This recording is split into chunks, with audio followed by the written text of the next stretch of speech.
Welcome. Thank you for tuning into this video from DKR United.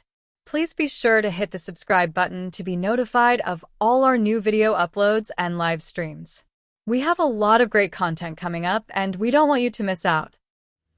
Hello everyone, Rev Deanna here for your midweek reflection for this second week of September. We are doing a worship series called I Wonder. I wonder what a modern day Jesus would say about, and each week we're going to explore a different topic. And this week it is a very challenging topic, at least for me. It's the topic of nationalism and fundamentalism. I wonder what a modern Jesus would say about nationalism and fundamentalism in our world today. It's a big one, and not necessarily in a comfort zone that is for me to talk on.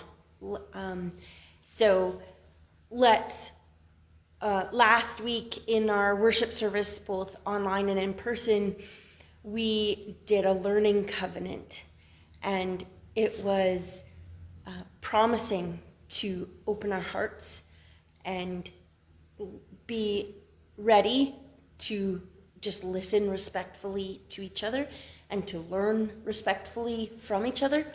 And so I hope that we offer each other that same covenant, that same promise, that same grace as we move through this series, and in particular today as we open our hearts to confront nationalism and fundamentalism in our world and what a modern Jesus might say to that. One of the things that I found interesting with this series, we collaborate with Rising Spirit Ministries and Reverend Robin King. And this series topic is his brainchild. And one of the things that I was interested to, the perspective that I found intriguing with this was about the modern Jesus. And that normally when we study scripture in our faith, we are hearing from the ancient, in the biblical Jesus. And we take that sort of broad general understanding of his teachings and bring it forward to where we are in our world today and apply it there. And Robin, in his midweek reflection last week, had said that this is a slightly different lens that we're trying to do. That we're trying to take a modern, not bring ancient Jesus forward, but to go directly to Jesus here and now. And the intriguing part that he said too about that is that if we believe that we are all created in God's image, that means that we all have a little bit of Jesus in us, and that we have the capacity to be more like Jesus than we often think, than we most often, more likely act. We don't act it out very often. And thinking that we can be like Jesus is an awkward thing. It can feel self-righteous or arrogant, and we know that we're not perfect. But I also think that is one of the things that I love about Jesus, is that he was perfectly imperfect. That was part of the reason that God sent Jesus in human form so that we could understand the perfect divinity and the imperfect humanity. And that us as imperfect humans could strive to the perfection of the divine. So that's what we're trying to do, is to channel this Jesus-ness that is in all of us who are living in the here and now, and imagine what a modern Jesus would say about nationalism and fundamentalism.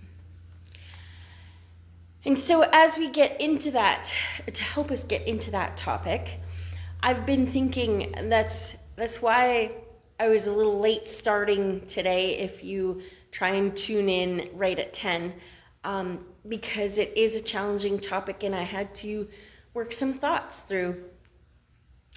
And I kept coming back to this word, usurped. And so I want to ask you if you have ever had something that you love, that you believe in very dearly, be usurped by another group or just by something else. Now, if you don't know, because I had the word, but I needed to Google to make sure it was the right word. So if you're not totally sure what usurped means, it means to be taken from you. And it might be a bit strong for some of the examples I'm going to give you, but because the definition refers to being taken by force or often taken illegally. And I just am thinking of something that you love dearly being maybe co-opted is a better word, I'm not sure, by and made to take on a different slant. So, for example, I love our denomination. I love the United Church of Canada. My love for my church is probably the thing that allowed me to open my heart to consider ministry, because it was so not on my radar. However, when I was in seminary and we were learning the history of the United Church of Canada, I learned that part of the reason for becoming the United Church was the goal that we are a merging or an amalgamation of the Methodist Church in Canada, a large portion of the Presbyterian Church in Canada, and the Congregational Church in Canada, as well as some union churches from Western Canada. And we became the United Church. And as I was learning the history of our church in seminary, I learned that some of the primary motivation behind amalgamation, was to become the Protestant Church of Canada. That made me pause when I learned that, because having pride, being proud of the country that we are from is not a bad thing. But when it becomes the thing or the only way of being, there can be some issues there.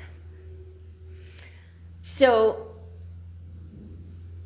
wanting to be the Protestant Church of Canada isn't necessarily a bad thing. But when you look at the history and take into account the role the church played in Indian residential schools, the role the church played in other aspects of where it was, we made an apology for forcing women to give up their unwed mothers to give up their children, because it was an attitude of how families should be, and so we were imposing that upon others, to be the church. And so can you see where it's coming? Where being the Church of Canada is a good thing if we are a place of love, a place of sanctuary, a place of liberation, a place that offers salvation of, and I'll say that in quotes, a place of transformation. It shifts and becomes usurped if it is a place of exclusion or control, a place of hate or pushing our way. And so, yeah, that it's, like I said, it's complicated and messy, but bear with me. So at their root, nationalism and fundamentalism are not horrible. They are not awful. It is fine to have pride in your country. That's another thing that for me has become usurped. I am proud to be a Canadian, and I used to wish that we could show our pride more and fly flags. And then there's been some events that have happened and that make me nervous to fly a flag. Nervous to say, wonder what people would think of me, which camp they might place me in if I did that. And it's kind of, people feel that way sometimes about saying that they're Christian. Which camp are you putting me in? Because I may not be comfortable with that label depending on how you associate it. So we're going to unpack more of this on Sunday. I encourage you to do your own reflecting and contemplating on nationalism, fundamentalism, and the role that they play in our faith, in Christianity. The scriptures that are going to talk about power and authority and where those come from in our world. I was texting with Reverend Robin King before this, kind of clarifying some ideas that I was having, and a quote that comes to me is where Jesus says, "Render unto Caesar that which is Caesar's, and render unto God that which is God's." And I had felt that, that this is very much a time where we need to give, there is, give the nationalism to keep them separate. But then Robin challenged, well, isn't God the ultimate authority? And then that bumped up into something else that has been co-opted for me. And so it's messy and convoluted. And I just invite you this week to open your heart and notice that which is being used to make people fearful versus that which is used to make people feel loved.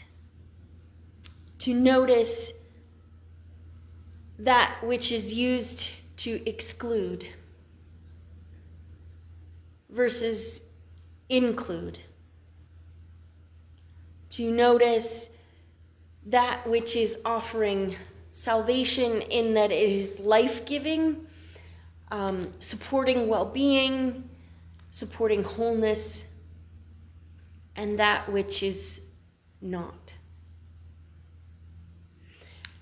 And I encourage you to challenge all the things that are being usurped or co-opted, and to reclaim the love that is our faith.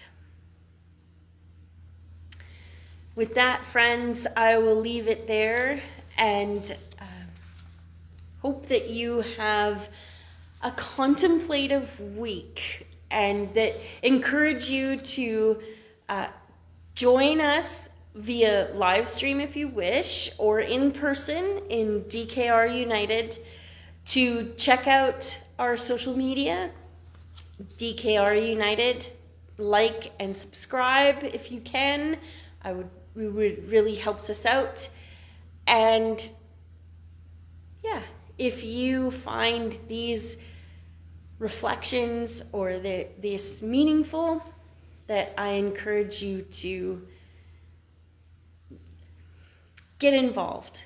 Support us in any way you can, even if it is by liking and subscribing our socials, and even better if you are able to financially support our ministry.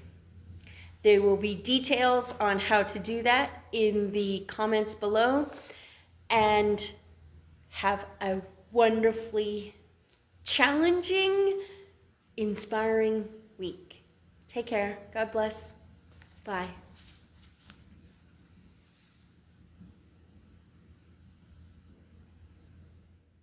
And thank you for watching. We hope you enjoyed the video. Please be sure to like and subscribe to our YouTube channel so you'll be notified when new videos are posted or when we go live on YouTube.